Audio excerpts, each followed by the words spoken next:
يا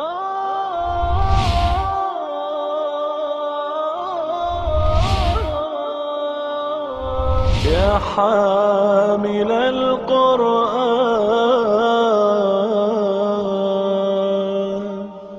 اعوذ باللہ من الشیطان الرجیم. بسم اللہ الرحمن الرحیم. قد افلح المؤمنون الذين هم في صلاتهم خاشعون والذين هم عن اللغو معرضون والذين هم للزكاة فاعلون والذين هم لفروجهم حافظون. اللہ کے فضل و کرم سے ہم 17 پاروں کا مطالعہ مکمل کر چکے ہیں اور 22 صورتیں پڑھی جا چکی ہیں. آج ہم سورت نمبر 23 سے شروع کر رہے ہیں، سورہ المومنون. اب ذرا ذہنوں میں تازہ کر لیجئے قرآن مجید کے ترتیب کو، کہ قرآن مجید میں ایک تو منزلیں ہیں 7. آپ اگر دیکھیں گے وہ دیکھیں وہاں پر بھی، اور ہر قرآن مجید کے اندر جو نومنکلیچر ہوتی ہے اس میں صفحے کے ٹاپ پر دائیں طرف سپارے کا نام اور نمبر ہوتا ہے، اور بائیں طرف سورت اور اس کا نمبر ہوتا ہے.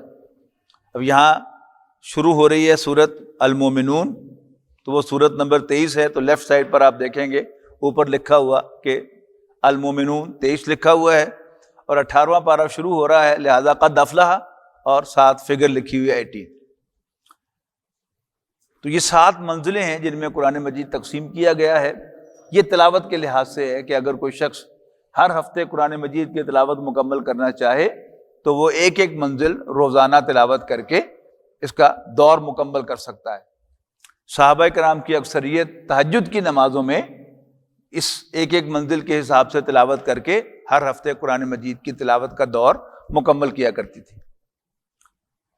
ایک دوسری ترتیب جس کی طرف بعض محقق اہل علم نے توجہ دلائی ہے وہ یہ ہے کہ قرآن مجید کی مکی اور مدنی صورتوں کو اکٹھا کیا گیا ہے. کیونکہ قرآن مجید کا 2/3 مکی ہے اور 1/3 مدنی ہے، تو ہر 7 گروپس میں سے ہر گروپ کے شروع میں ایک یا ایک سے زائد مکی صورت ہوتی ہے، اور پھر ایک یا ایک سے زائد مدنی صورتیں ہوتی ہیں. جو پہلا گروپ ہے اس میں مکی صورت سورۃ الفاتحہ ہے، اور پھر 4 طویل ترین مدنی صورتیں ہیں، سورۃ البقرہ، سورۃ آل عمران، سورۃ نساء اور سورۃ مائدہ. اس کے بعد پھر جو گروپ آتا ہے اس میں 2 صورتیں ہیں، 2 مکی صورتیں ہیں، سورۃ الانعام اور سورۃ الاعراف، اور پھر 2 ہی مدنی صورتیں ہیں، سورۃ انفال اور سورۃ توبہ.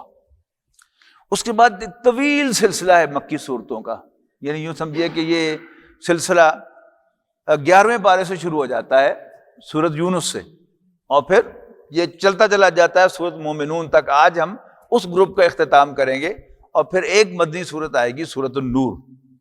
اس کے بعد پھر سورۃ فرقان سے مکی صورتوں کا سلسلہ شروع ہوگا، اور اس کے اختتام پر پھر ایک مدنی صورت آئے گی سورۃ الاحزاب. اس کے بعد پھر مکی صورتوں کا سلسلہ شروع ہوگا، اور پھر ایک مدنی صورت 3 مدنی صورتیں آئیں گی، سورۃ محمد، سورۃ الفتح اور سورۃ حجرات. پھر مکی صورتوں کا سلسلہ شروع ہوگا سورۃ قاف سے، اور پھر یہ چلا جائے گا سورہ واقعہ تک. سورہ واقعہ کے بعد پھر 10 مدنی صورتیں آئیں گی. یہ قرآن مجید میں مدنی صورتوں کا سب سے بڑا مجموعہ تعداد کے اعتبار سے وہی ہے، یعنی والیوم کے لحاظ سے، حجم کے اعتبار سے، یعنی پہلا، دوسرا، تیسرا، چوتھا، 5واں اور 7ویں پارے میں جا کر سورۃ مائدہ ختم ہوتی ہے، تو وہ بڑا سلسلہ ہے حجم کے اعتبار سے. اور پھر یہ 10 صورتوں کا سلسلہ ہے تعداد سور کے اعتبار سے مدنی صورتوں کا.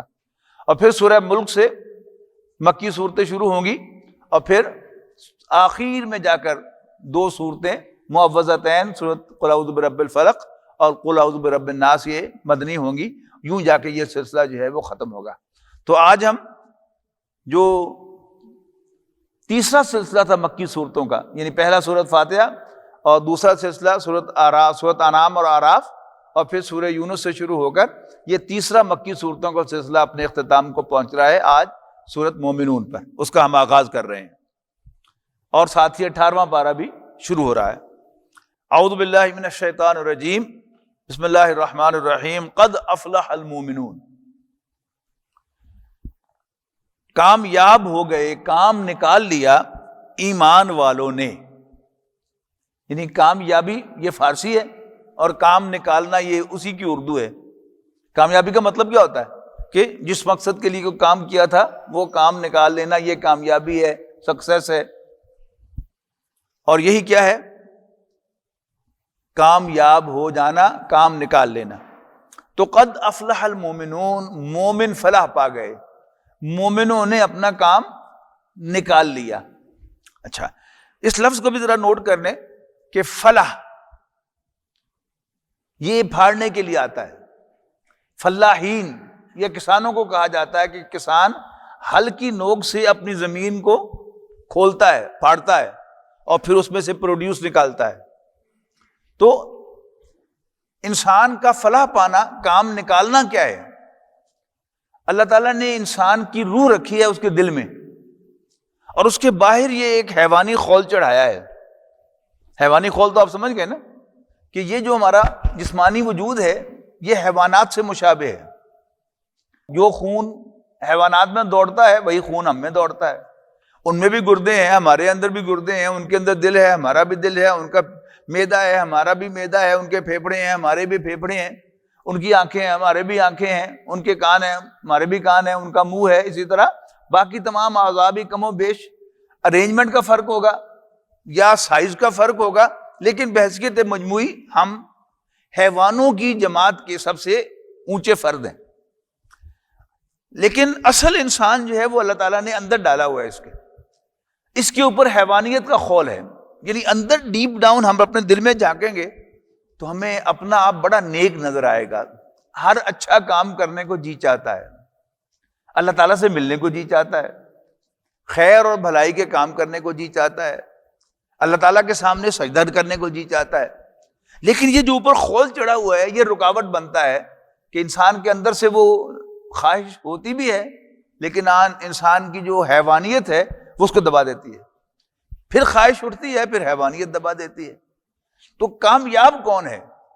جو اس کو چیر کر اندر سے وہ اصل انسان برآمد کر کے اور پھر اس کے مطابق ایکٹ کرے، اللہ سے لو لگائے، اللہ کے بندوں سے پیار کرے، اللہ تعالیٰ کی عبادت کرے، کسی کو دھوکہ نہ دے، کسی کے ساتھ جھوٹ نہ بولے. یہ ہے اندر کی وہ تقاضا جو اندر کا. تو وہ اس حیوانیت کے خلاف کو پھاڑ کر، یعنی ان خواہشات کو قربان کر کے پھر اندر سے انسان وہ برآمد کرتا ہے. تو قد افلح المومنون، مومنوں نے کام نکال لیا. کون سے مومن؟ الذین هم فی صلاتهم خاشعون، وہ کہ جو اپنی نمازوں میں عاجزی اختیار کرتے ہیں. یہ دو قریب قریب کے لفظ ہیں عربی زبان میں. ایک ہے خاشین یا، جس سے مصدر بنا ہے خشیت، ڈرنا، اور ایک ہے خاشین عین جس سے مصدر بنا ہے خشوع، یہ ہے جھکنا، دبنا، سرنڈر کرنا. تو یہاں کیا ہے؟ عاجزی مراد ہے. الذین هم فی صلاتهم خاشعون، وہ جو اپنی نمازوں میں عاجزی اختیار کرتے ہیں.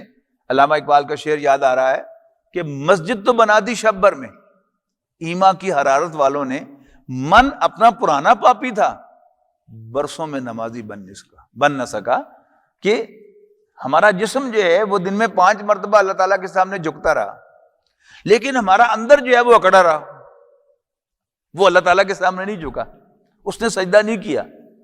تو وہ اندر جو ہے، یہاں اس کا ذکر ہے کہ الذین هم فی صلاتهم خاشعون، وہ جو اپنا ماتھا زمین پر ٹیکتے ہیں، ماتھا زمین پر رگڑتے ہیں، ناک رگڑتے ہیں، وہ اپنے دل کی عاجزی کے ساتھ، اپنے دل کی انکساری کے ساتھ، اپنے دل کو بھی ساتھ اللہ تعالیٰ کے سامنے جھکاتے ہیں.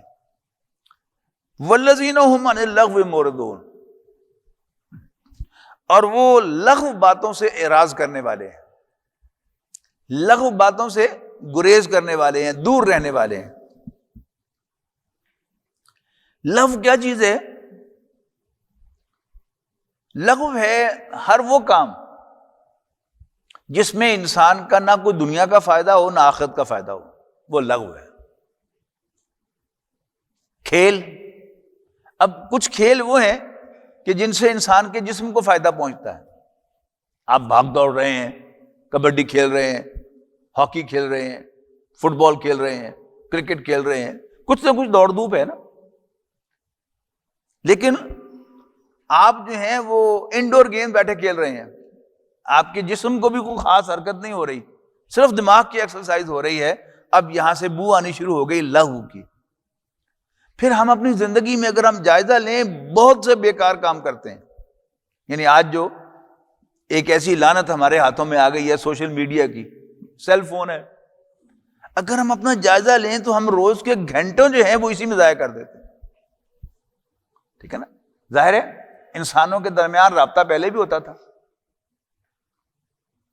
خط و کتابت کے ذریعے سے ہوتا تھا، پھر لینڈ لائن فونز آ گئے، ان کے ذریعے سے بھی رابطہ ہو جاتا تھا. ضرورت پڑے گی آپ کسی کو فون کر لیں گے. اب یہاں کیا ہے، ہم ایک دوسرے کے ساتھ بلا ضرورت رابطے میں ہیں. اور اگر ہم یہی وقت جو ہے اپنا فارغ کر لیں تو ہم بہت سے مفید کام کر سکتے ہیں، اپنے لیے بھی مفید، اپنے بال بچوں کے لیے بھی مفید، اور پوری قوم کے لیے بھی مفید. لیکن اب یہ ایک بیکار ایک مشغلہ ہمارے ہاتھوں میں آ گیا، اور اب ایک ایسی عادت پڑ گئی ہے کہ اگر ہمیں یہ موبائل فون چھوڑنے پڑ جائیں تو شاید جو ہے ہم میں سے بہت سے مری جائیں اس کے بغیر کہ ہو کیا ہو گیا، میں رابطے میں نہیں. اللہ کے بندے سارے رابطے پہلے بھی ہوتے تھے. ہم پہلے بھی بال بچے دار تھے، گھر میں بال بچوں کو چھوڑ کے آتے تھے، اللہ کے حوالے کر کے آتے تھے، تو واپس جو ہے وہ اپنے کام سے واپس جاتے تھے، سفر سے واپس جاتے تھے، بال بچوں سے جا کے مل لیتے تھے. لیکن اب کیا ہے، اب ایسی ہماری عادت پڑ گئی ہے کہ تھوڑی تھوڑی دیر کے بعد ہمیں محسوس ہوتا ہے کہ وہ بال بچوں کی خبر لینی چاہیے، کیا ہو رہا ہے کیا نہیں ہو رہا. حالانکہ اللہ تعالیٰ جو ہے ان کی حفاظت کرنے کے لیے کافی ہے. تو یہ بیکار ہے جو ہم کرتے ہیں. اور پھر باقی اس میں جو ہم ولگر چیزیں جو ہیں وہ بائی ڈیفالٹ دیکھتے ہیں، وہ ایک علیحدہ جو ہے گناہ بھی ہم ساتھ کما لیتے ہیں کہ نا. ایڈز آ رہے ہیں، آپ جو ہیں وہ کوئی دینی گفتگو سن رہے ہیں اور بیچ میں کوئی ایڈ آ جائے گا جو ہرگز جو ہے پسندیدہ ایڈ نہیں ہے، وہ بھی آپ کو دیکھنا پڑتا ہے. یعنی آپ اس کو اسکپ کرتے ہیں، اسکپ کرنے بھی چند سیکنڈ جو ہے وہ بہرحال آپ کے ضائع ہو ہی جاتے ہیں. تو یہ بیکاریات، یعنی اس کا اصول کیا ہے کہ آپ دیکھیں کہ یہ کام میری دنیا میں مفید ہے یا آخرت میں مفید ہے. اگر دونوں طرف کہیں بھی مفید ہے تو مفید ہے، اور کہیں بھی مفید نہیں ہے تو پھر وہ لغو ہے. تو لغو سے گریز کرنا، یہ جو چند چیزیں یہاں پر بیان کی گئی ہیں کہ وہ مومنوں کی صفات ہیں، یہی صفات سورہ معارج میں بیان کی گئی ہیں، لیکن ہیڈنگ بدلا ہے کچھ. یعنی وہ بات جو میں نے آپ کو فلاح میں بتائی نا کہ افلاح کام نکالنا، اب اس کو ڈسکرائب کیا جا رہا ہے سورۃ معارج کی ان آیات میں. فرمایا ان الانسان خلق ہلوعا، بے شک انسان تھوڑ دلا واقع ہوا ہے. اور تھوڑ دلی کی علامت کیا ہے؟ اذا مسہ الشر جزوعا، جب اس کو تنگی آتی ہے تو جزا فضا کرتا ہے، شور مچاتا ہے، ہائے میں مارا گیا، ہائے میں لٹیا گیا. وَإِذَا مَسَّهُ الْخَيْرُ، اور جب اس کو مال ملتا ہے، منوعا، تو اس کو روک کے رکھتا ہے، کنجوسی کا مظاہرہ کرتا ہے. اس کے بعد ہمیں الا المصلین، سوائے نمازیوں کے. یہاں کیا تھا؟ یعنی وہ پہلی بات جو تھی ان الانسان خلق ہلوعا اذا مسہ الشر جزوعا واذا مسہ الخیر منوعا، وہ تو افلاح میں بیان کر دیا کہ یہ جو جسم کے تقاضے ہیں ان پر قابو پانا پڑے گا، پھر اندر سے انسان برآمد ہوگا. یہاں پھر آگے کہا کہ مومن فلاح پا گئے، یہاں بات ہو رہی ہے مومن فلاح پا گئے. اور اس کے بعد مومن کی پہلی صفت بیان فرمائی جا رہی ہے کہ وہ اپنی نمازوں میں عاجزی اختیار کرتے ہیں. یہاں کیا جا رہا ہے؟ الا المصلین، سوائے نمازیوں کے. الذین هم علی صلاتہم دائمون، جو اپنی نمازوں میں دوام اختیار کرتے ہیں، کنسسٹنسی. یعنی ایک ہوتا ہے موسمی نمازیں پڑھنا، رمضان کا مہینہ آ گیا تو باقاعدگی سے نمازیں پہلی تکبیر کے ساتھ، اور ہاتھ میں تسبیح بھی ہے، ٹوپی بھی ہے، اور جو ہی عید کا چاند نظر آیا سب ختم. یہ نہیں. الذین هم علی صلاتہم دائمون، جو اپنی نمازوں میں کنسسٹنٹ ہوتے ہیں، دوام اختیار کرتے ہیں، ہمیشہ نمازیں پڑھتے ہیں، ان کا ذکر ہو رہا ہے. اچھا، ان دونوں مقامات پر جو نماز کا ذکر ہے اس کو نوٹ کریں کہ سورہ مومنون میں کہا قد افلح المومنون، اور یہاں ان کو نمازی کہہ دیا بجائے مومن کہنے کے. ایسا کیوں ہے؟ بندہ یہ مومن کی کچھ صفات ہیں، اور وہ صفات ایسی ہیں کہ جو کافروں اور مومنوں کے درمیان مشترک ہو سکتی ہیں، جو یہاں پر آ رہی ہیں. مثلا خوش اخلاق کافر بھی ہو سکتا ہے، مسلمان بھی ہو سکتا ہے، پاک باز چیسٹ وہ مسلمان بھی ہو سکتا ہے، غیر مسلم بھی ہو سکتا ہے، دیانتدار مسلمان بھی ہو سکتا ہے، غیر مسلم بھی ہو سکتا ہے. لیکن کچھ وہ مومنوں کی علامتیں ہیں. مثلا 5 وقت نماز جو ہے یہ کیا ہے؟ یہ مومن کی علامت ہے. داڑھی مونچھیں تراشی ہوئی ہوں، یہ کیا ہے؟ یہ مسلمان کی علامت ہے. اب دنیا کے کسی خطے میں چلا جاؤں، اللہ کے فضل و کرم سے کئی دفعہ یہ تجربہ ہوا کہ بالکل اننون جگہ پر اننون شخص جو ہے وہ مجھے السلام علیکم کہتا ہے. کیوں کہتا ہے؟ کہ وہ میری شکل دیکھ کے پہچانتا ہے کہ میں مسلمان ہوں، ٹھیک ہے نا.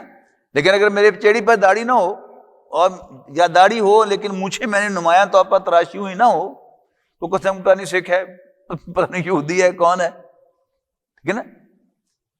لیکن یہ پہچان ہے 5 وقت کی نماز اور داڑھی بغیر مونچھوں کے. تو نماز اس میں سب سے زیادہ، آپ کسی بیرون ملک کسی جگہ پر رہتے ہیں جہاں پر میجورٹی نان مسلمس کی ہے، اور ایک شخص جو ہے وہ 5 وقت صبح سویرے فجر پہ بھی وہ جاتا وہ نظر آتا ہے مسجد، اور جو ہی دن ڈھلتا ہے ظہر پڑھنے کے لیے جاتا ہے، تھوڑی دیر کے بعد عصر پڑھنے کے لیے جاتا ہے، اور پھر مغرب پڑھنے کے لیے جاتا ہے، تو کسی کو کوئی شک نہیں ہوگا کہ یہ کون ہے. ورنہ ہمارے فیچر سے ہم ایشین نظر آئیں گے کہ یہ شخص جو ہے یہ ساؤتھ ایسٹ ایشیا سے تعلق رکھتا ہے، ساؤتھ ایشیا سے تعلق رکھتا ہے، یہ بنگالی ہے یا انڈین ہے یا پاکستانی ہے یا سری لنکن ہے، ٹھیک ہے نا. باقی رنگت کا فرق رہ جاتا ہے. جوں آپ ایسٹ کی طرف جاتے ہیں تو رنگت ڈارک ہوتی چلی جاتی ہے. سری لنکن بہت زیادہ ڈارک، ساؤتھ انڈیا ذرا کم ڈارک، اور پھر جو ویسٹ انڈیا ہے وہ ہمارا مشرقی پنجاب، دہلی وغیرہ، یہ کیا ہے؟ یہ یعنی براؤن کم یہ سانولا رنگ جو ہے وہ آپ کو ملے گا. جو ہی آپ پھر پاکستان میں آ جاتے ہیں تو پھر نسبتاً زیادہ گورا رنگ، پھر آگے افغانستان میں چلے جائیں تو اور زیادہ برائٹ رنگت جو ہے وہ نظر آتی ہے. لیکن فیچرز جو ہیں وہ تقریباً سب جو ہیں ایشین لوگوں کے وہ ایک جیسے ہی ہیں. تو یہ تو پتہ چل جائے گا کہ یہ انڈین سب کانٹیننٹ سے تعلق ہے، لیکن یہ پتہ نہیں چلے گا کہ یہ مسلمان ہے. مسلمان کا پتہ جو ہے وہ نشانیوں سے لگے گا. اچھا، اب چونکہ مومن کا سب سے نمایاں وصف جو ہے وہ نماز پڑھنا ہے 5 وقت کی، لہذا اس کو مومن کہہ لیں یا اس کو مصلی کہہ لیں، نماز پڑھنے والا، تو اس میں کوئی فرق نہیں ہے. اچھا، پھر انٹرسٹنگلی کہ دونوں مقامات پر آپ دیکھیے گا والذین ھم علی صلواتہم یحافظون، اور وہ اپنی نمازوں کی حفاظت کرنے والے ہیں. نمازوں کی حفاظت سے مراد کیا ہے؟ کہ کوئی نماز ضائع نہیں ہونے دیتے. اور جو سورہ معارج کی آیات ہیں ان میں بھی آخر میں کیا ہے؟ والذین ھم علی صلاتہم یحافظون، وہ اپنی نمازوں کی حفاظت کرنے والے ہیں. یعنی مومن کی صفات کا تذکرہ ہے، لیکن مومن کی صفات میں دونوں مقامات پر اول و آخر نماز کا ذکر ہے. That is the importance of نماز. اچھا، یہ نماز ہے کیسے؟ کہ ایک مسلمان کوئی اپوائنٹمنٹ نہیں دیتا، کوئی پلاننگ نہیں کرتا نماز کا سوچے بغیر. میں نے سفر کرنا ہے، اسلام آباد جانا ہے، بس ظہر کا ٹائم ہو گیا، پر نماز پڑھ کے چلتا ہوں. نہیں، میرے خیال میں یہاں سیال موڑ پہ ریسٹ ایریا میں نماز پڑھ لوں گا. آپ کسی کو فون پر ٹائم کرتے ہیں کہ اچھا آپ کے یہاں عصر کی نماز کتنے بجے ہے؟ وہ کہتا ہے جی میرے یہاں تو 4:15 بجے ہے. بس ہمارے یہاں 4 بجے نماز ہے، میں عصر پڑھ کے آؤں گا تمہارے پاس. کوئی آپریشن کرنا ہے کسی ڈاکٹر نے، وہ پلان کرے گا پہلے کہ تقریباً 1.5 گھنٹے کا ٹائم مجھے آپریشن میں لگے گا، میں آپریشن سے پہلے نماز پڑھوں گا یا بعد میں پڑھوں گا. اگر وقت ہے تو پہلے کوئی چھوٹا آپریشن میں نپٹا لیتا ہوں، پھر وہ آپریشن شروع کروں گا. یعنی بندہ مومن کی سوچ کا مرکز و محور نماز ہوگی. اس کی زندگی کی ساری موومنٹ نماز کے گرد گھومے گی. That is the most important activity of his day. تو اس سے معلوم ہوتا ہے کہ ہاں نماز جو ہے یہ اہم ترین ہے. باقی جو نماز میں خشوع ہے، جھکنا ہے، یہ کیا ہے؟ یہ ایک دوسرا پروسیس ہے کہ انسان 5 وقت اس کو کم سے کم یاد تو آئے گا نا کہ میں اللہ کا بندہ ہوں. یعنی 100 نمازیں 200 نمازیں وہ پڑھ لے گا بغیر سمجھے، لیکن پھر اللہ تعالیٰ اس کے لیے اپورچونٹی پیدا کرے گا کہ کبھی اس کو کلک بھی ہو جائے کہ میری نماز کا مطلب کیا ہے. میں اللہ تعالیٰ سے آ کے عہد کرتا ہوں کہ اللہ میں تیرا بندہ ہوں، میں تیرا ہی محتاج ہوں، تجھی سے مدد مانگتا ہوں، تو ہی مجھے راستہ دکھائے گا، تو یہ پھر اللہ تعالیٰ اس کے لیے سبیل پیدا کرے گا۔ تو فرمایا قد افلح المؤمنون، مومن کامیاب ہو گئے، الذین هم فی صلاتہم خاشعون، جو اپنی نمازوں میں خشوع اختیار کرتے ہیں۔ اس کے بعد فرمایا والذین هم عن اللغو معرضون، اور وہ لغو باتوں سے اعراض کرتے ہیں، دور رہتے ہیں۔ اچھا، اب یہ آیت جو ہے سورہ معارج میں نہیں ہے، والذین فی اموالہم حق معلوم للسائل والمحروم، ان کے مالوں میں متعین حق ہوتا ہے مانگنے والے کا اور ہیو ناٹ کا، محروم کا۔ اس کے مقابلے میں یہاں آیت کیا آ گئی؟ والذین هم للزکاۃ فاعلون، آیت نمبر 4 دیکھیے۔ اچھا، آیت نمبر 3 میں فرمایا کہ وہ لغو باتوں سے اعراض کرتے ہیں، یہ آیت جو ہے ادھر نہیں ہے سورہ معارج میں، اس کی بجائے 2 آیات ہیں، بلکہ 3 آیات ہیں۔ وہ آیات کیا ہیں؟ والذین یصدقون بیوم الدین، وہ بدلے کے دن کی تصدیق کرتے ہیں۔ والذین هم من عذاب ربهم مشفقون، اور وہ اپنے رب کے عذاب سے ڈرتے رہتے ہیں۔ ان عذاب ربهم غیر مامون، یقیناً ان کے رب کا عذاب بے خوف کرنے والا، بے نچنت کرنے والا نہیں ہے۔ اچھا، اب جب آخرت ہمیشہ انسان کو یاد رہے گی، کہیں پکڑ نہ جاؤں، کہیں اللہ ناراض نہ ہو جائے، کہیں مجھے جہنم کی آگ سے پالا نہ پڑ جائے، تو پھر کیا ہے؟ وہ خود بخود انسان کے ہاتھ سے موبائل بھی چھوٹے گا۔ پھر نماز کا وقت آ گیا، نو میٹر کتنی اچھی گفتگو ہو رہی ہے اور کتنا بڑا اہم ایونٹ ہے اور کتنی خاص مقام ہے کسی میچ کے اندر، کہ آخری اوور ہیں، انڈیا پاکستان کا میچ ہو رہا ہے۔ دیکھتے ہیں نا ہم کہ اچھے بھلے نمازی جو ہیں، یہ میچ وغیرہ ہو رہا ہو تو نماز میں حاضری کم ہوتی ہے مسجد کے اندر۔ اس کا مطلب کیا ہے؟ کہ ابھی ہمارے اندر وہ خوف خدا پیدا نہیں ہوا، اللہ تعالیٰ کے ساتھ وہ تعلق، آخرت یاد نہیں رہی۔ پاکستان میچ ہار بھی جائے گا تو اس سے میری آخرت پر کیا اثر پڑے گا؟ ٹھیک ہے نا؟ پاکستانی ٹیم کا کپتان مجھے آخرت میں بچانے کے لیے تو نہیں آئے گا، آخرت میں میں نے اکیلے اپنی اکاؤنٹیبلٹی فیس کرنی ہے، اور میرے ساتھ میرے عذاب میں کوئی حصے دار نہیں بنے گا، کوئی مجھے بچانے والا، کوئی مجھے چھڑانے والا نہیں ہوگا، تو پھر میچ بھی چھوٹ جائے گا۔ کوئی اہم ڈرامہ تھا، اس کی قسط تھی، وہ بھی چھوٹ جائے گا۔ یہ سب چیزیں وہ کیا ہیں؟ ہم چھوڑتے ہیں۔ یعنی جب پی ٹی وی ہوتا تھا صرف ایک ہی، تو جس دن کوئی خاص ڈرامہ سیریل جو ہے اس کی قسط ہوتی تھی، اس دن نماز میں حیران کن حد تک حاضری کم ہوتی تھی۔ اچھے یعنی بڑے باقاعدہ نماز پڑھنے والے، یہاں تک کہ بہت سے بوڑھے بھی، جب وہ چسکا پڑا ہوا ڈرامہ یوں کر کے بیٹھ کے دیکھنے کا، تو مسجد میں نہیں آ رہے کہ آج ڈرامہ دیکھا جا رہا، میچ ہو رہا ہے جی، بڑا آخری اوور تھے، دیکھا نہیں۔ لیکن جب انسان کو اپنا مرنا یاد ہوگا کہ میں نے اکیلے قبر میں جانا ہے، اپنی اکاؤنٹیبلٹی فیس کرنی ہے، تو پھر انسان کو یہ چیزیں جو ہیں پھر خود بخود سیکنڈری ہو جائیں گی۔ اب یہ دونوں آیتیں آپس میں مل گئیں کہ والذین یصدقون بیوم الدین، وہ بدلے کے دن کی تصدیق کرتے ہیں اور اپنے رب کے عذاب سے ڈرتے رہتے ہیں۔ ان عذاب ربہم غیر مامون، یقیناً ان کے رب کا عذاب بے خوف کرنے والا، نچند کرنے والا نہیں ہے۔ لہذا والذین هم عن اللغو معرضون، وہ لغو باتوں سے اعراض کرتے ہیں۔ اس کے بعد آیا دونوں مقامات پر یہ آیات بالکل سیم ہیں، 3 آیات۔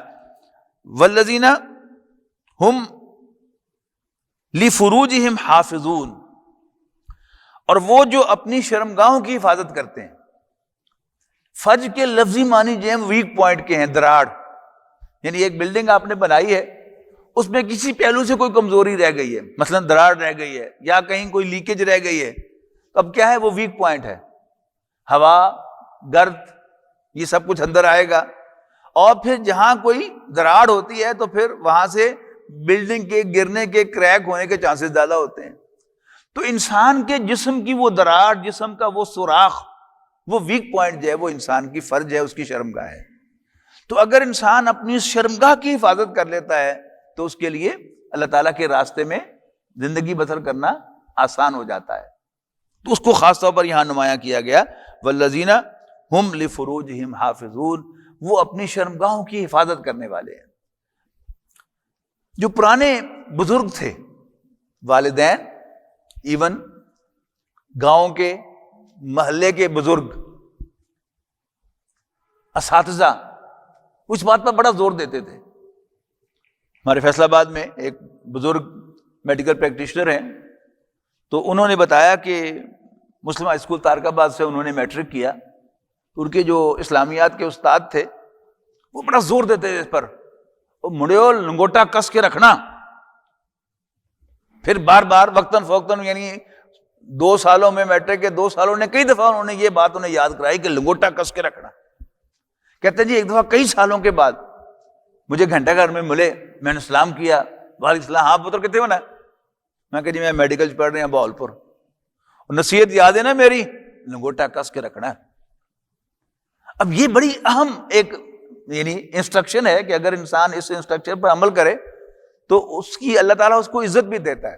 اس لیے کہ اگر انسان بے راہروی کے راستے پر چلتا ہے اور پھر شادی شدہ ہے اور یہ باتیں راز تو رہتی بھی نہیں ہیں، انسان اپنے آپ کو بھی منہ دکھانے کے قابل نہیں رہتا، اپنی بیوی کو منہ دکھانے کے قابل نہیں رہتا، اور پھر پورے خاندان میں، بات پیٹ میں تو کسی کی رہتی نہیں، پورے خاندان میں انسان ایک آکورڈ فیلنگ جو ہے وہ رکھتا ہے کہ اس کو بھی میری بات کا پتہ ہے، اس کو بھی یہ پتہ ہے کہ میں نے کیک آئی ہے. تو اگر انسان اس کی پابندی کرتا ہے، والذین ہم لفروجہم حافظون الا علی ازواجہم، سوائے اپنی بیویوں کے، یعنی وہ اپنی شرمگاہوں کو نہیں کھولتے سوائے اپنی بیویوں کے سامنے اور اپنی لونڈیوں کے سامنے. الا علی ازواجہم او ما ملکت ایمانہم فانہم غیر ملومین، ایسا کرنے پر ان پر کوئی ملامت نہیں ہے. اچھا، اب اس ملامت کے 2 پہلو جو ہیں وہ خاص طور پر ہیں کہ بعض مذاہب میں، جن میں سر فہرست جو ہے وہ عیسائیت ہے، عیسائیت میں عیسائی پادری is not supposed to marry. اسی طرح عیسائیوں کی ننز جو ہوتی ہیں they are not supposed to get married. یہ دونوں جو ہے وہ کوارے ہوتے ہیں، لیکن ظاہر بات ہے اگر تو دنیا میں ان کا کوئی اٹھنا بیٹھنا میل جول کسی بھی طرح ہو ہی نہ، پھر تو شاید امکان ہے کہ وہ پارسا رہ سکے. لیکن ظاہر ہے کہ جہاں وہ پادری صاحب جو ہیں وہ بھی درس دینے کے لیے آئیں گے اور وہ کانوینٹ کا اصل انتظام جو ہے وہ انہی کے ہاتھ میں ہے، تو پھر وقتاً فوقتاً عیسائیت کی تاریخ میں چند چڑھتے ہی رہے ہیں، اور ان کے گرجا گھروں کی جو بیسمنٹس ہیں وہ ان حرامی بچوں کے قبرستان بنتے رہے. پھر اس کے بعد پھر یورپ میں قوانین بنا دیے گئے کہ پھر جو بھی بچہ پیدا ہوگا کسی نن سے، تو مراد کیا ہے کہ وہ حرامی ہوگا نا. اب اپنے اوپر وہ پردہ ڈالنا چاہتے ہیں، پادری بھی یہ نہیں بتانا چاہتا کہ میرے سے یہ لفزش ہوئی ہے، لہذا اس کا کیا کرتے ہیں، اب رول بنا دیا ہے کہ وہ کسی جوڑا جو بے اولاد ہو وہ اپلائی کرتا ہے اور پھر اس کو وہ بچہ جو ہے وہ دے دیا جاتا ہے ماں سے چھین کر.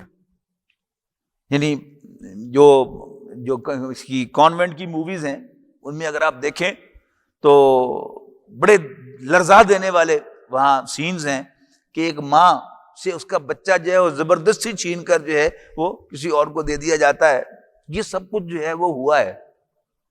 تو اسلام میں شادی کو ہرگز کوئی برا کام نہیں کہا گیا، بلکہ نیکی کا کام کہا گیا.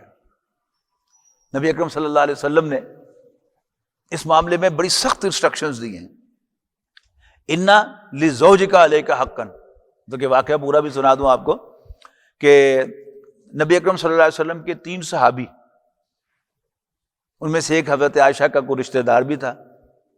حضرت عائشہ کے پاس گئے نبی اکرم صلی اللہ علیہ وسلم کے نوافل کے معمولات پوچھنے کے لیے. تو جو حقیقت تھی انہوں نے بتا دی کہ نبی اکرم صلی اللہ علیہ وسلم رات کو سوتے بھی ہیں اور نماز بھی پڑھتے ہیں، جبکہ وہ سمجھتے تھے کہ شاید نبی اکرم صلی اللہ علیہ وسلم مصلی سے ہٹتے نہیں ہوں گے ساری رات. تو حضرت عائشہ نے بتا دیا کہ آپ رات کو آرام بھی کرتے ہیں اور تہجد بھی پڑھتے ہیں. پھر حضرت عائشہ نے بتایا کہ آپ ہمیشہ روزے سے نہیں ہوتے، آپ نفلی روزے رکھتے بھی ہیں چھوڑتے بھی ہیں. پھر آپ نے فرمایا کہ آپ نے متعدد شادیاں کی ہیں. مراد کیا تھی؟ یہ تو سب کو پتا تھا کہ آپ نے شادیاں کی ہوئی ہیں. یعنی حضرت عائشہ نے انڈیکیٹ کیا کہ یہ کوئی نمائشی شادیاں نہیں ہیں. ہی مینز اٹ، یعنی جو میاں بیوی کے تعلقات ہیں وہ بھی آپ قائم کرتے ہیں. تو وہ ایک دوسرے کی طرف انہوں نے دیکھا کہ تو کوئی خاص نہیں ہے. یعنی ان کا خیال یہ تھا کہ حضور صلی اللہ علیہ وسلم ساری رات جاگتے رہتے ہوں گے اور دن کو ہمیشہ آپ روزے سے ہوتے ہوں گے اور یہ شادیاں نمائشی سی شادیاں ہوں گی. حضرت عائشہ نے کلیئر کر دیا. تو اب ایک دوسرے کی طرف انہوں نے دیکھا کہ یہ تو کوئی خاص نہیں ہے. پھر خود ہی اس کی ایک ایکسپلینیشن نکال لی انہوں نے.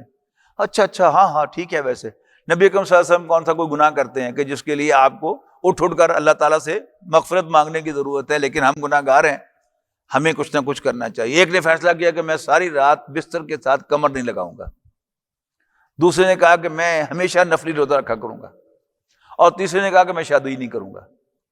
نبی اکرم صلی اللہ علیہ وسلم کو وحی کے ذریعے خبر ہوئی کہ آپ کے 3 صحابی جو ہیں انہوں نے یہ فیصلے کیے ہیں. تو نبی اکرم صلی اللہ علیہ وسلم نے تینوں کو بلوایا اور ان سے کہا کہ تم نے یہ فیصلہ کیا, تم نے یہ فیصلہ کیا, تم نے یہ فیصلہ کیا. انہوں نے کہا نام یا رسول اللہ, اللہ کے رسول. جی ایسا ہی. آپ نے سختی سے منع فرمایا کہ میں تم میں سے سب سے زیادہ اللہ سے ڈرنے والا اور تم میں سب سے زیادہ متقی ہوں. اور دیکھو میں رات کو سوتا بھی ہوں, نماز بھی پڑھتا ہوں, میں نفلی روزہ رکھتا بھی ہوں اور نہیں بھی رکھتا, اور میں نے متعدد شادیاں کی ہیں.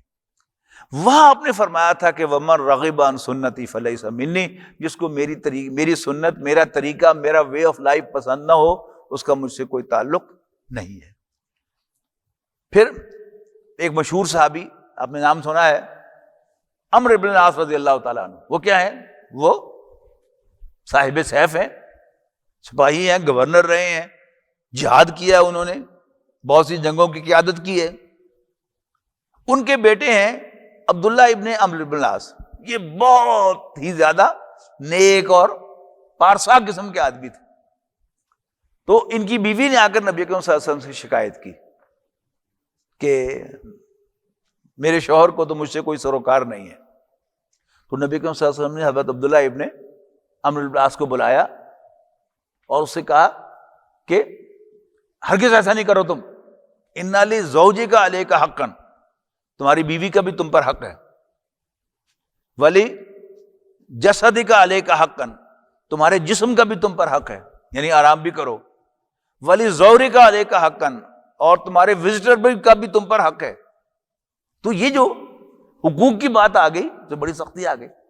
دوسرا جو اس میں پہلو ہے, یعنی اس حد تک تو غیر مسلموں کو اعتراض ہوگا مسلمانوں پر, اور یہ بھی غیر مسلموں کے کہ نبی اکرم صلی اللہ علیہ وسلم نے کئی شادیاں کی ہیں. یہ موضوع نہیں ہے اس وقت کہ میں ان کو ایکسپلین کرنے بیٹھ جاؤں, اس وقت ہمارا موضوع اور ہے. آپ نے شادیاں کی ہیں تو as compare to the nuns and priest, Islam میں سیکس جو ہے وہ ہرگز کوئی آڈ یا ناپسندیدہ عمل نہیں ہے, بشرطے کہ وہ حدود میں ہو. یہاں جو ہمیں بھی چیز بری لگتی ہے ہم مسلمانوں کو بھی, وہ کیا ہے کہ یہ لونڈیوں کے ساتھ جو سیکس کی اجازت دی ہے, ایسا کیوں ہے؟ دیکھیے آپ بی ریئلسٹک, جب بھی کوئی جوان عورت ادر دین یور محرم, یعنی آپ کی والدہ, بیٹی, بہن, خالہ, پھوپھی, بھتیجی, بھانجی, نانی, دادی, نواسی, پوتی, ان کے علاوہ جب کوئی عورت آپ کے کلوز کانٹیکٹ میں رہے گی فار اے لانگر ٹائم, تو ہم اپنے گریبان میں جھانک کر دیکھیں, اپنے دل سے پوچھ کے دیکھیں, ہمارا لازماً اس پر دل آئے گا. اچھا, اس میں ایک بڑی دلچسپ بات میں نے نوٹ کی ہے, وہ یہ ہے کہ اس میں اگر کوئی بدتمیز آدمی ہو وہ سیف ہے, کہ جو اپنے ملازموں کے ساتھ, اپنے خاندان لوگوں کے ساتھ بڑا روڈلی پیش آتا ہے تو اس سے لوگ دور بھاگتے ہیں. لیکن اگر کوئی بااخلاق آدمی ہو, مثلا اس کی کوئی نوکرانی ہے, وہ آ کے اس کو پانی پیش کرتی ہے تو اس کو شاباش کہہ دیتا ہے, ٹھیک ہے جی, وہ اس کے سامنے لا کر ناشتہ رکھ دیتی ہے, کہتی شاباش. اب یہ کیا ہے؟ اچھا اخلاق. جب وہ اچھے اخلاق سے پیش آئے گا تو پھر ظاہر ہے نوکرانی بھی اب اس کے سامنے اور زیادہ جھکے گی اور زیادہ جو ہے اس کے ساتھ انسیت کے ساتھ پیش آئے گی. اس میں خطرہ زیادہ ہے. یعنی دوری جب بھی یوں ختم ہوتی چلی جائے گی تو یہ کام جو ہے یہ زیادہ خطرناک ہوتا چلا جائے گا, اور دوری زیادہ ہوتی چلی جائے گی تو پھر سیفٹی ہوتی چلی جائے گی. اور میں نے کہا نا کہ کوئی بھی عورت, وہ عورت جو ہے وہ آپ کی سالی بھی ہو سکتی ہے, آپ کی بیوی کی خالہ, آپ کی بیوی کی بھانجی بھی ہو سکتی ہے, اسی طرح آپ کے دوست کی بیوی, آپ کے دوست کی بیٹی, یہ سب بھی ہو سکتی. لیکن آپ ذرا کوئی سروے اگر کریں گے اس میں تو آپ کو بڑے حیران کن انکشافات آئیں گے. یعنی ہمارے انجمن خدام القرآن کے آفس میں ایک لڑکا کچھ عرصہ ہمارے پاس ملازم رہا، تو ایک دن بیچارہ بھرا بڑا بیٹھا تھا، تو اس نے مجھے اپنا دکھڑا سنا دیا۔ اس نے کہا جی میرے والد صاحب کنسٹرکشن کا کاروبار تھا ان کا، اور کوئٹے میں ان کا کاروبار تھا کنسٹرکشن کا، تو ان کا ایک دوست اس کی بیٹی کو کوئٹہ میڈیکل کالج میں داخلہ مل گیا، تو اس نے کہا کہ یار بیٹی میری کو داخلہ مل گیا ہے کوئٹہ میڈیکل کالج میں، تو وہاں کوئی ذرا پتہ کرو کوئی رہائش وغیرہ مل جائے یا کوئی ہاسٹل اچھا ہو۔ تو اس نے کہا یار کمال ہے، بھتیجی ہے میرے کو گھر ہے پورا، کئی کمرے نے وہ، اور کھانا پکانے والے بھی ہیں، صفائی کرنے والے بھی ہیں، کپڑے دھونے والے بھی ہیں، وہ میرے گھر میں رہے تو اپنی پڑھائی کرے، اس کو کوئی اور فکر نہیں، نہ کھانے کی فکر ہے، نہ کپڑے دھلنے کی، استری ہونے کی فکر ہے، she will get everything ready. لیکن ایک دن پھر وہی اس کی سوتیلی ماں بن گئی، ٹھیک ہے نا۔ تو یہ سن 2001 کی بات ہے، میں فنچلے ماسک لنڈن میں امامت کی ذمہ داری کچھ عرصہ میری رہی ہے، تو میں نے ایک دن عصر ظہر کی نماز کے بعد انہی آیات کا درس دیا، تو پردے میں خواتین بھی تھیں، تو ان میں سے ایک نو مسلمہ خاتون تھی، ہانگ کانگ چائنیز، جو مسلمان ہوئی تھی، اس کا شوہر بنگالی تھا، وہ بڑا اچھا دوست تھا میرا، بلکہ اکثر شام کو وہ مغرب عشاء کے درمیان یعنی میرے پاس ہی آ کے بیٹھ کے، میں وہاں اکیلا تھا، مسجد میں رہائش تھی میری، تو آ کے گپ شپ لگاتا تھا، ہم مل کے چائے پیتے تھے، گپ شپ لگاتے تھے۔ اچھا اس دن شام کو جب وہ آیا تو مسکراتا ہوا اندر داخل ہوا میرے کمرے میں، اور مجھے کہتا ہے کہ my wife was very furious, she asked me when Sulaiman was born and my sister was here, did you have any persuasion for her؟ مسکرا کے مجھے کہتا ہے I had to lie to her، مجھے اس سے جھوٹ بولنا پڑا اس سوال پر کہ کیا میری بہن، جب ہمارا بیٹا سلیمان پیدا ہوا تھا تو میری بہن آ کر ہمارے پاس رہی تھی، تو کیا تمہارے دل میں اس کے لیے کوئی خواہش پیدا ہوئی تھی؟ تو مسکرا کے مجھے کہتا ہے کہ مجھے پھر جھوٹ بولنا پڑا اس سے۔ یعنی یہ ایک نیچرل چیز ہے، اگر تو ہم یہ سمجھیں کہ ہم اتنے زیادہ پارسا ہو گئے ہیں، حضرت یحییٰ علیہ السلام بن گئے ہیں کہ ہمارے اندر مرد ہونے کے باوجود عورت کی طرف کوئی رغبت نہیں رہی، وہ تو میں سمجھتا ہوں کہ شاید کوئی ہمیں سے نامرد بھی ہوگا تو اس کو بھی رغبت ہوگی، پھر تو بات اور ہے۔ لیکن اگر ہم نارمل ہیومن بینگز ہیں تو پھر انشاءاللہ تعالیٰ نے مرد کی سب سے بڑی کمزوری عورت کو بیان کیا ہے۔ سورۃ آل عمران کی آیت نمبر 14 یاد کرنے کی آیت ہے کہ وہاں فرمایا گیا کہ مردوں کے لیے، لوگوں کے لیے پرکشش بنائی گئی ہیں ان کی خواہشات کی محبتیں، من النساء عورتوں سے، والبنین بیٹوں سے، والقناطر المقنطرۃ من الذهب والفضہ اور سونے اور چاندی کے ڈھیروں سے یعنی مال و دولت، والخیل المسومہ عمدہ نسل کے گھوڑوں سے۔ دیکھ لیجئے آپ، کیا ہم میں سے کوئی ایسا ہے کہ جس کو مال و دولت سے محبت نہ ہو، جو زیادہ مال نہ کمانا چاہتا ہو، بنانا چاہتا ہو؟ اور پھر مردوں کی کمزوری، کار کا برانڈ، وہاں کیا تھا؟ برانڈڈ ہارسز، صرف ہارسز نہیں، برانڈڈ ہارسز۔ ہمارا کیا ہے کہ فور ویلر اگر ہماری ضرورت ہے شہر کے اندر موو کرنے کے لیے تو مہران بہترین گاڑی ہے، لیکن ہمارے پاس 4 پیسے زیادہ آ جائیں تو ہم کلٹر ضرور خریدیں گے، پھر 4 پیسے آ جائیں تو کرولا خریدیں گے، پھر 4 پیسے آ جائیں تو پھر ہونڈا سوک خریدیں گے۔ یعنی یہ سب چیزیں یہ کیا ہے؟ یہ نیچرل ہیں، حقائق کے عین مطابق ہیں۔ تو اللہ تعالیٰ نے یعنی مرد کی 99% انوالنٹری موومنٹ وہ وومن اورینٹڈ ہوتی ہے۔ آپ تجزیہ کر لیجئے، غور کر لیجئے، آج سے غور کرنا شروع کر دیں تو you would certainly agree with me. اور کانشیس موومنٹ جو ہے وہ 95% بیٹوں کے لیے ہوتی ہیں، بیٹے کا مستقبل، اس کا سکول، اس کی ایجوکیشن، اس کے لیے گھر، کہ میں مر بھی جاؤں تو ابھی تو میرے پاس جو ہے وہ ادارے کی طرف سے گھر ہے، لیکن میں مر جاؤں تو اپنا گھر ہو کہ میں بیٹوں کو ایک چھت دے کر جاؤں جس میں رہے، ہے نا کہ ہماری سب کی ویک پوائنٹس ہیں، یعنی ہم ہماری سوچ کے حصے ہیں سب کے سب۔ تو انوالنٹری 99% موومنٹ وومن اورینٹڈ ہے، اور باقی کیا ہے؟ اچھا پھر اس میں جو کہا گیا ہے فَإِنَّهُمْ غَيْرُ مَلُومِينَ، اس میں یہاں یہ بھی نوٹ کیجئے گا کہ نبی اکرم صلی اللہ علیہ وسلم کے حرم میں 10 بیویاں تھیں، اور سورہ احزاب میں وہ آیت آئی ہے کہ پہلے تو یہ کہا گیا کہ آپ کو 4 کی پابندی نہیں ہے، لیکن اس کے بعد پھر 10 ہو گئیں تو کہا کہ اب آپ کسی اور عورت سے شادی نہیں کر سکتے، نہ ان میں سے کسی کو ریپلیس کر سکتے ہیں کہ ایک کو طلاق دیں اور پھر وہ پورا کر لے، جیسے عام مردوں کو اجازت ہے کہ 4 سے زیادہ بیویاں نہیں رکھ سکتے، اور ہاں ان 4 میں سے ایک کو طلاق دے دیں پھر کوئی اور لے آئیں، لیکن حضور صلی اللہ علیہ وسلم کو اس سے بھی منع کیا گیا۔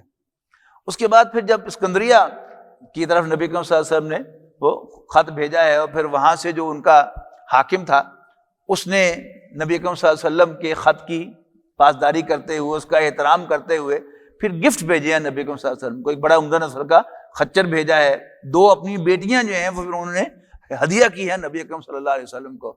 ان میں سے ایک حضرت ماریہ قبطیہ رضی اللہ تعالیٰ عنہا، جن سے نبی اکرم صلی اللہ علیہ وسلم نے نکاح نہیں کیا، پھر وہ ان کو آپ نے بطور لونڈی کے اپنے حرم میں رکھا ہے۔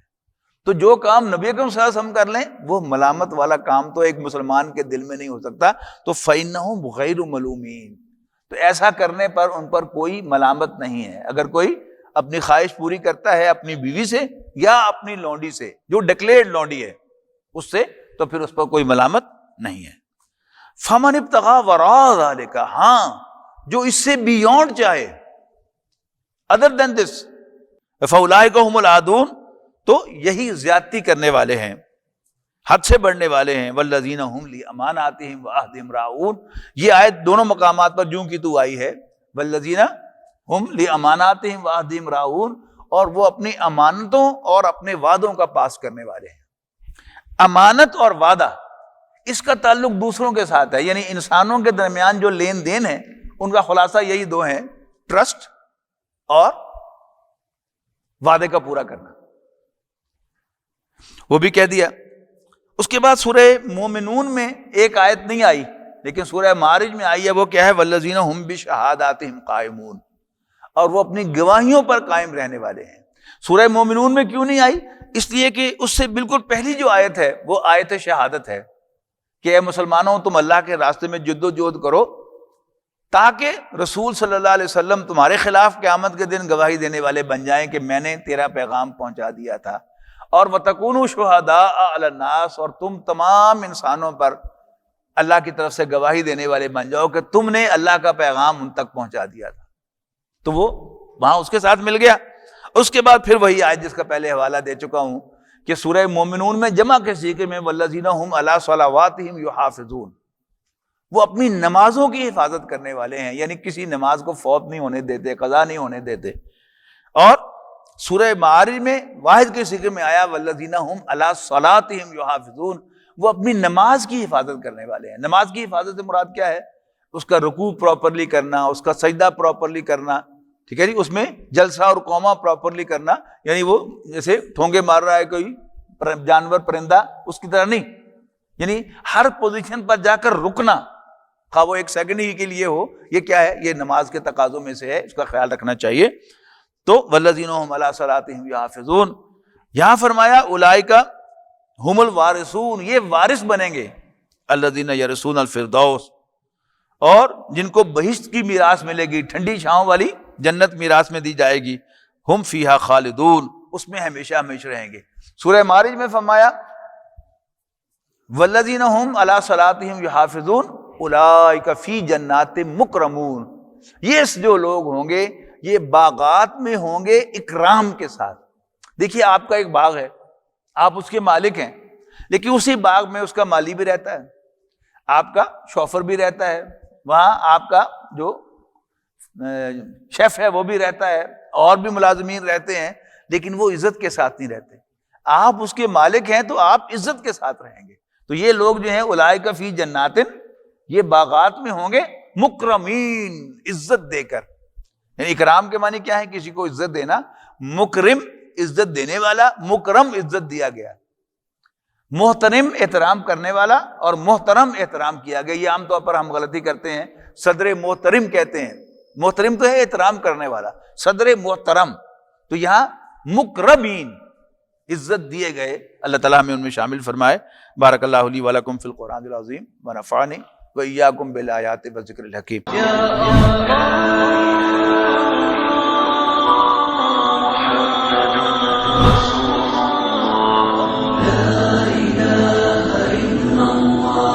محمد